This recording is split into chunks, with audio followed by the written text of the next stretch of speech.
लेकिन जो हमारी परंपरा है, जो हमारा शास्त्र है, उसको भी छोड़ करके हम जीना नहीं चाहते। अगर हमको गौ माता की सेवा नहीं मिलती है और गौ माता के विपरीत वातावरण होता है तो हम आगे चल करके भारत सरकार से कहना चाहेंगे कि हमको गोली मार दो, क्योंकि गाय को कटता हुआ देख करके हम जीना, उसको काट करके उसकी बोटी बोटी बना करके पैकेट में बंद करके हम विदेशों में बेच रहे हैं और उससे जो पैसा आ रहा है समझ रहे हैं कि उससे हमारे देश का बड़ा उत्थान हो जाएगा।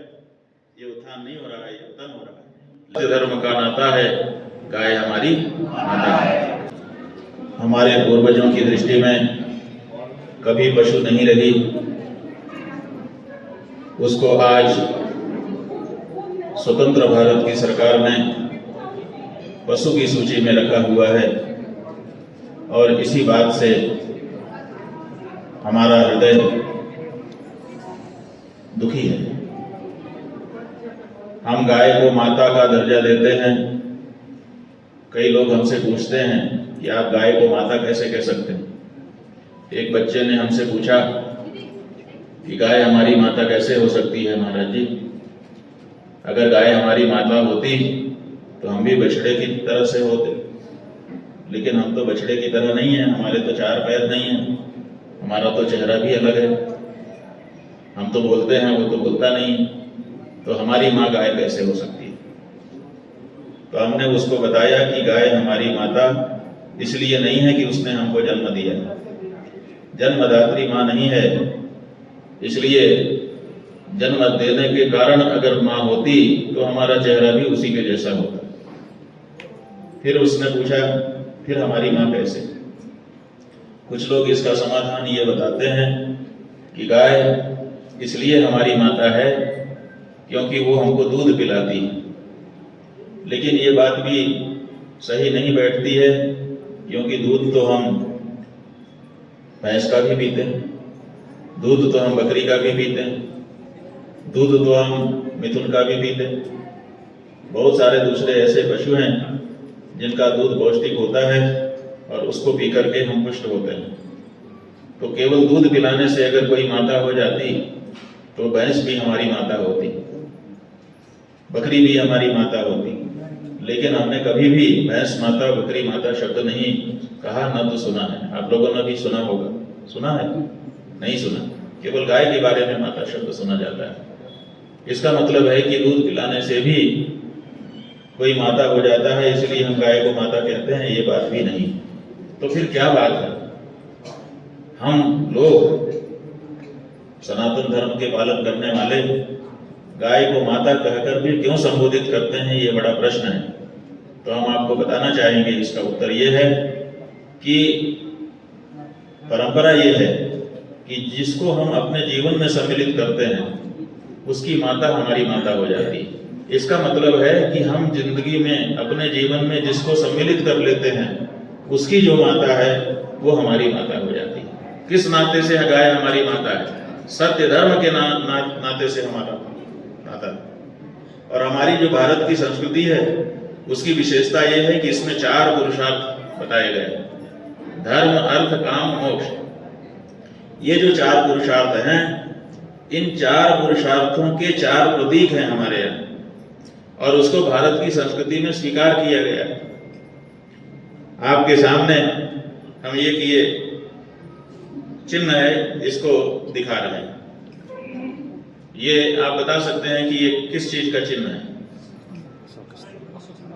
ये भारत का राज्य चिन्ह है, अशोक स्तंभ है ये। इस अशोक स्तंभ के ऊपर एक अशोक चक्र है और ये पूरा का पूरा यहां से लेकर के यहां तक भारत का राज्य चिन्ह माना जाता है। भारत ने राज्य चिन्ह के रूप में इसको स्वीकार किया। ये जो भारत का राज्य चिन्ह है, इसमें 4 शेर पीठ सटा करके चारों दिशाओं में देखते हुए खड़े दिखाई देते हैं, और उनका जो आधार है, ये चारों शेर पराक्रम के प्रतीक हैं कि चारों दिशाओं में हम अपना पराक्रम दिखाएंगे, कोई गड़बड़ी नहीं कर सकता। ये इसके प्रतीक हैं। और इनका आधार क्या है? इनका आधार 4 है। इसके नीचे 4 चिन्ह बने हुए हैं। आप लोग इसमें भी देख लीजिए और इंटरनेट से दूसरे चित्र भी निकाल करके देख लीजिएगा। इसमें एक हाथी बना है इसमें एक घोड़ा बना है, इसमें एक सिंह बना है और इसी में एक बैल बना है। ये चार जो प्रतीक हैं, इन्हीं पर भारत की संस्कृति टिकी हुई है। हाथी कोई नहीं मार सकता भारत में, घोड़ा कोई नहीं मार सकता भारत में, सिंह कोई नहीं मार सकता भारत में, तो फिर बैल ही क्यों मारा जाएगा भारत में? ये बड़ा सवाल है। क्या भारत अपने राज्य चिन्ह की भी मर्यादा नहीं करना चाहता? तो हम ये चाहते हैं कि भारत ने जिसको अपना राज्य चिन्ह स्वीकार किया है, उसमें ये जो चार उसके आधार स्तंभ हैं, उन आधार स्तंभ की रक्षा भारत करे और उनकी प्रतिष्ठा, उनकी मर्यादा को बना करके रखे। और इसीलिए गौ प्रतिष्ठा का संकल्प लेकर के ये हमारे दाहिनी तरफ गोपाल मणि जी खड़े हुए हैं। इन्होंने पूरे देश में गौ प्रतिष्ठा आंदोलन चलाया हुआ है। इन्होंने ही देश के चारों शंकराचार्यों से अनुरोध किया था कि आप हमको आशीर्वाद दीजिए, इस आंदोलन को हम पूरा कर सकें। लंबे समय से, आजादी के पहले से ही हम लोग इस बारे में प्रयास कर रहे हैं। 78 साल आजादी के भी हो चुके, अब कम से कम ये बात स्वीकार हो जानी चाहिए। तो चारों शंकराचार्यों ने इनके आंदोलन को आशीर्वाद दिया और उन्हीं चारों में से एक उत्तरामनाय ज्योतिषपीठ के शंकराचार्य होने के नाते हमने इनके आंदोलन को बल देने के लिए ये भारत यात्रा आरंभ की है और आपके सिक्किम आए। बंधुओं, गाय के बारे में पूरे देश की बड़ी गहन भावना है। शास्त्रों में, वेदों में ये कहा गया है कि गाय से बढ़कर के दूसरा कुछ नहीं है। तो ये जो गाय है, हमने आपको बताया कि सनातन धर्म के नाते से ये हमारी माता है। इसीलिए जो लोग सनातन धर्म मानते हैं उनकी ये माता है। जो सनातन धर्म नहीं मानते वो लोग गाय को माता नहीं कहते। ठीक है, उनकी जगह पे क्यों, जैसे मुस्लिम हैं वो कहते हैं हमारी माता नहीं है, ये तो पशु है। ठीक है, क्योंकि वो हमारे धर्म के अनुसार नहीं है, सनातन धर्म को उन्होंने स्वीकार नहीं किया है, इसलिए वो माता नहीं मानते। जो हमारे ईसाई भाई वो नहीं मानते, इसी तरह से दूसरे भी हैं। तो वो ना माने, लेकिन हम सनातन धर्मी हैं।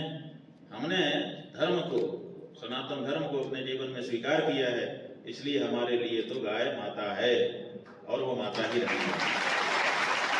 नागालैंड जो प्रदेश है आपके उत्तर पूर्व का, वहां की सरकार ने कैबिनेट की बैठक बुला करके और आदेश पारित कर दिया कि शंकराचार्य जी नागालैंड में प्रवेश नहीं कर सकते। शंकराचार्य जी ने ऐसी कौन सी बात कह दी जिसके कारण उनको आप प्रदेश में घुसने से ही रोक रहे हो? हमको बड़ा आश्चर्य हो रहा है। हमने किसी के विरुद्ध कोई बात कही होती, किसी को गाली दी होती, किसी को डांटा होता, किसी को फटकारा होता, किसी को दोषी बताया होता, तब आप अगर हमको रोक लगाते तो हमको ठीक लगता। लेकिन हमने तो कुछ कहा ही नहीं। हम तो अपनी बात कहने के लिए, हमारे देश के जितने निवासी हैं, क्या हम उनसे, उनके पास जाकर के बातचीत नहीं कर सकते? क्या हम उनसे संवाद नहीं कर सकते? जैसे वो कहते हैं कि हम तो गाय खाएंगे, क्या हम वैसे वहां पर जाकर के उनके सामने नहीं कर सकते, भैया हम बचाएंगे? इतना कहने के लिए हमको क्यों नहीं छूट दी गई? और हम अपनी भावना जब उनसे कहेंगे और वो अपनी भावना जब हमसे कहेंगे, तभी तो दोनों के बीच में बातचीत होगी और कोई रास्ता निकलेगा। अगर वो अपनी जिद पर अड़े रह गए और हम भी अपनी जिद पर अड़े रह गए, तो क्या हम लोग एक हो पाएंगे? क्या ये देश एक हो पाएगा? तो इस देश में एकता का संचार करने के लिए भी जरूरी है कि देश के प्रत्येक नागरिक के सामने जो प्रश्न है वो उपस्थापित किया जाए और वो उसमें विचार करे। विचार करने के बाद उसको भी अपनी बात कहने का उतना ही अधिकार है जितना हमको अपनी बात कहने का अधिकार है।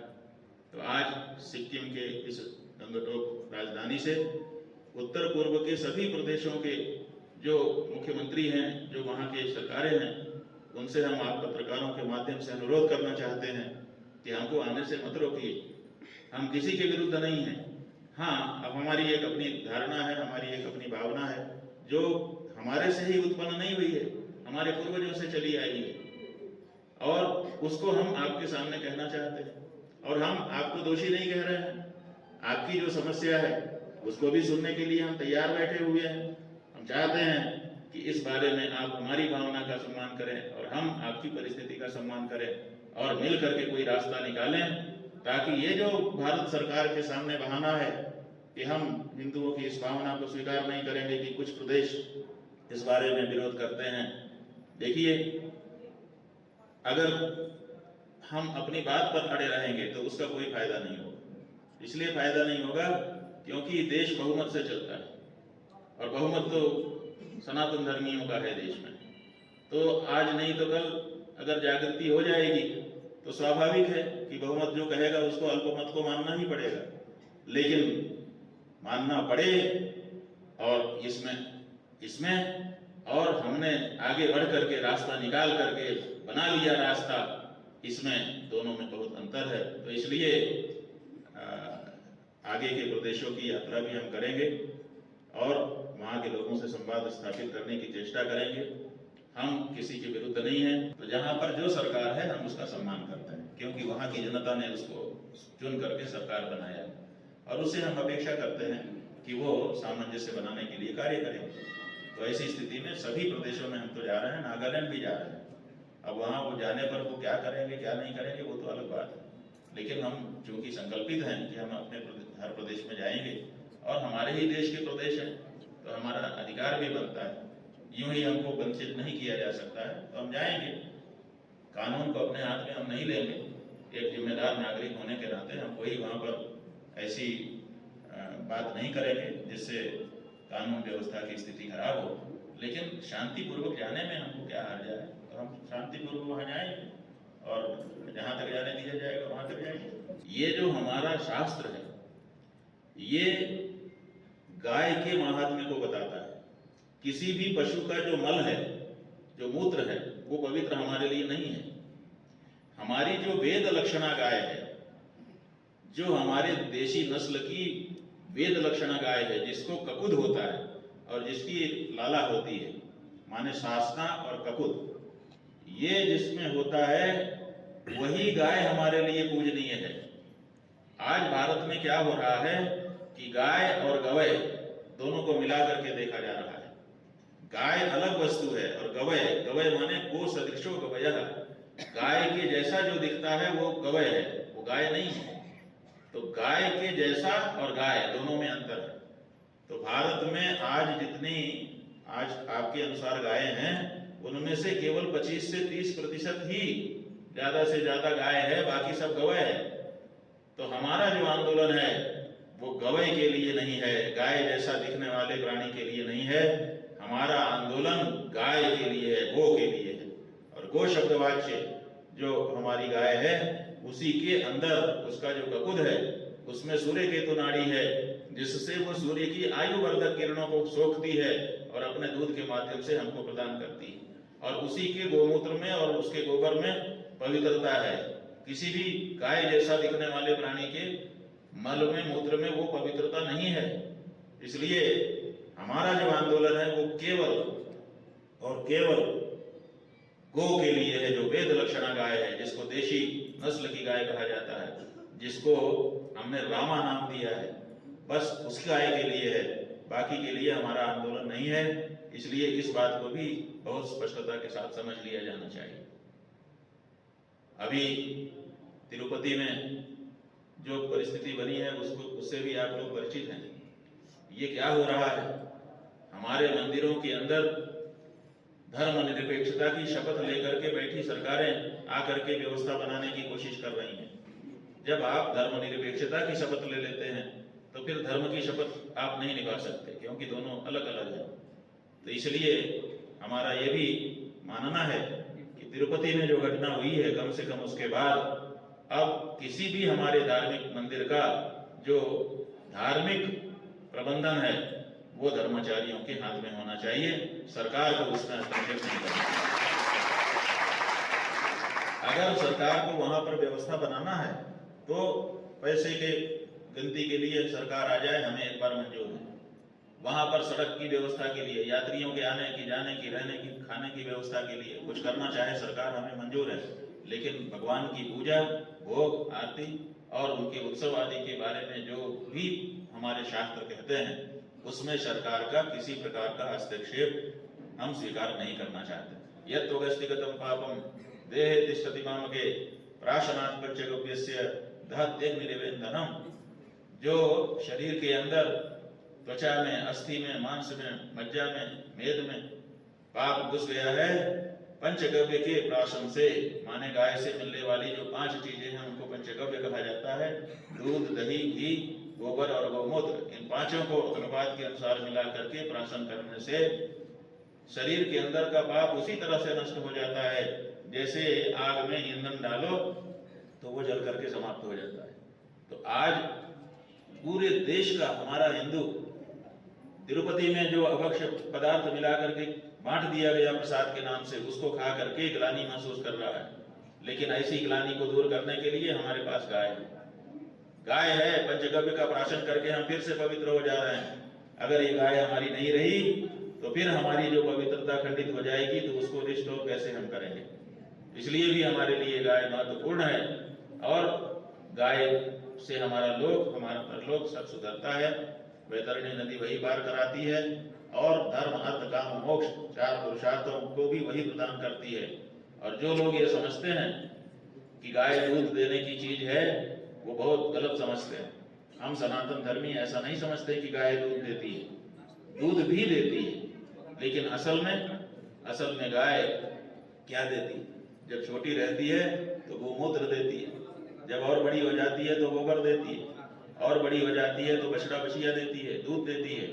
लेकिन जब ये सब कुछ देना बंद कर देती है, उस समय जब हम उसकी सेवा करते हैं तो अपने रोम रोम से आशीर्वाद देती है। और वही आशीर्वाद ही असली, वो जो गाय का आशीर्वाद है वही असली हमारी प्राप्ति है। हम गाय की सेवा दूध के लिए नहीं करते, वो तो बाई प्रोडक्ट है। हम गाय की सेवा उसके आशीर्वाद के लिए करते हैं और वो आशीर्वाद हमको मिलता है। हमारे इतिहास में, हमारे पुराण में हजारों ऐसे उदाहरण भरे हुए हैं जहां पर हमको जो चाहिए था वो सब गौ माता की कृपा से हमको मिला है। तो ऐसी परिस्थिति में गाय हमारी सर्वपूज्या है और उसका अपमान हम स्वीकार नहीं कर सकते और उसके प्राण का घात भी हम स्वीकार नहीं कर सकते। ये हमारी भावना है। उत्तर पूर्व के जो लोग हैं उनके साथ संवाद स्थापित करके इस बारे में हमको रास्ता निकालना है। यही देश के लिए और यही उत्तर पूर्व के लिए भी, सबके लिए आवश्यक है। तो हमको बताया गया कि यहाँ के जो मुख्यमंत्री हैं, जो पार्टी यहाँ की है, जिसके मुख्यमंत्री इस समय हैं, सब विधानसभा की सीट उन्हीं को मिल गई। विपक्ष का एक भी प्रत्याशी नहीं जीता। ऐसी परिस्थिति है ना। अब जब ऐसी परिस्थिति है तो राज्यसभा की जो सीट है वो इसी पार्टी को मिलनी चाहिए थी, क्योंकि सारे विधायक इनके हैं।